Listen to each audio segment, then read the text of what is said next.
Imagine being a journalist, just trying to do your job, when a foreign diplomat warns you that he won't answer any of your questions. If things get animalistic, if you start getting animalistic when asking your questions. You guys may have seen how mad the press can get anywhere, right? I myself, speaking candidly, press everywhere. America, Russia, China, everywhere. The press is like, oh, blah, blah, blah, blah, blah, please answer my question so I can get a sound bite, right? They all go crazy. Reporters all fighting, shouting over each other sometimes just to slip in a question, maybe that luckily hits the ears of some administrator or official, and they're, too tempted, too triggered, and they have to answer back, and then we've got our sound bite, right? And then we can, I don't know, I've done my job as a journalist, I guess. It depends what you consider good journalism. But the point is, questions are shouted, right, rather than asked politely in a desperate hope that someone deemed important will answer and actually hear you amongst all the kerfuffle. But the United States, it appears, is an exception. When things get rowdy in the White House, when journalists start screaming about, not screaming, but complaining, why don't you put a suit on? Why don't you do this? Have you even ever said thank you to this? That's fine. That's fine. It appears that anti Arab, though, and anti Middle Eastern racism is alive and well amongst officials, even of the United States of America. Here, if Lebanese news reporters get rowdy, they're animalistic, right? And I'm not stretching the truth here. Here is exactly what happened when US envoy Tom Barrack, or Tom Barrack, I really don't know with these American names,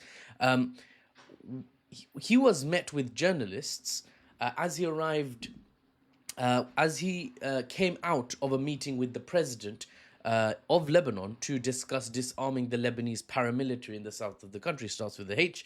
I won't name the group. It's okay. You know what I'm talking about, hopefully.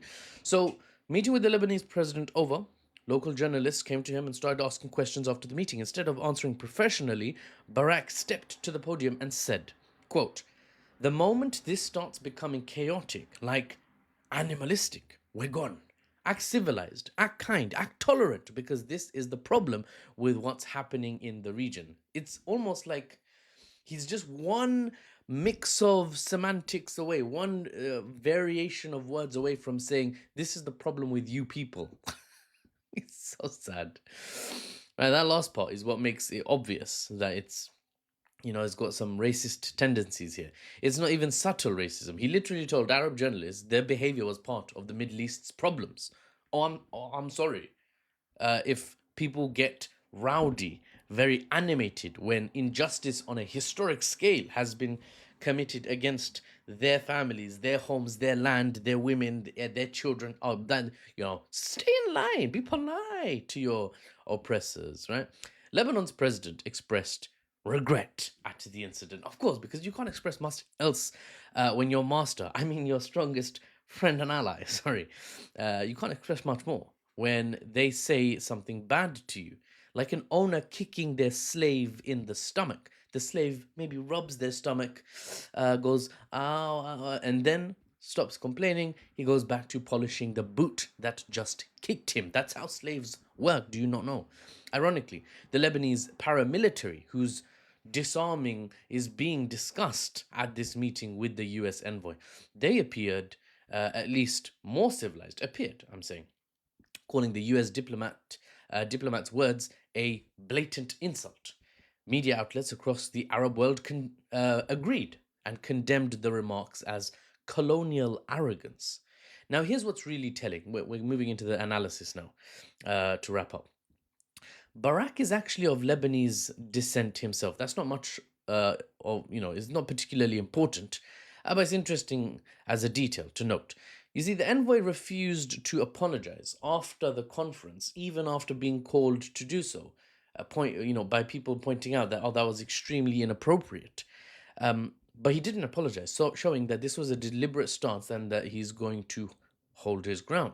It's an example of the Western world lecturing other parts of the world on being civilized. I just want to zoom out and use this incident as a principle that I want you guys to understand. And if you don't believe me or you feel, oh, there's some holes in Mahfouz's argument, go do some research. But I think it's it's an important topic. Historically, civilized means whatever the Western powers say it means. One could argue, for example, it is uncivilized to watch women and children starve to death when that starvation has been engineered by an ally of you, right? To know for a fact that hospitals have been deliberately targeted with military ordnance and then retargeted, double tap as it were, to cause further harm. Look up Nasser Hospital in the last 3 days. Civilians reportedly the majority, if not the only, casualties of such hospital strikes. One could argue, it is the pinnacle of being uncivilized to know all that is going on in Gaza and continue to support the state that carries out those crimes. Know all that is going on in Gaza and still invite the Israeli Prime Minister to the United States, give him a standing ovation in the Senate, no less. But you see, civilized is subjective. More and more of the global south, though, citizens and administrations, and more of the citizens, at least in the West, if not the administrations, are seeing this double standard and concluding that being civilized, being civil, is not the speciality of the West, and certainly not the exclusive remit of the West. Dressing in a suit and tie or some other fancy good looking get-up will not balance out the unspeakable crimes against civilians that you have aided or directly carried out. That's true for any administration. That's true for any nation. Putting a suit on does not get the blood washed out of your hands. It's not welcome news, but it's the truth. Because loads of my viewers I know are in the West. I'm speaking the lingua franca of the West, the common language of the West, Inglesia, right? English. But I want everyone to know the truth. I want it to be highlighted that you may better contemplate the dynamics going on in the world as we speak. What is civilized? I ask you, and I encourage you to ask those around you. What is civilized? Why does certain groups or certain nations get to decide what counts as civilized and what doesn't? My final point is there are no good guys. And if there are, it's very debatable that the Western world, the US led Western world, are the good guys. Very debatable, very. There are shades of grey rather than black and white. And people who will try to hold things together to prevent things from slipping from grey to black. That's all you can do. If you're in a grey country, and you almost certainly are, all you can do is try and contribute to that country staying more white than black, if white is good and black is bad, obviously. For the unbiased news and analysis without the Western spin, I'm Mahfouz, and I'll see you on the next one.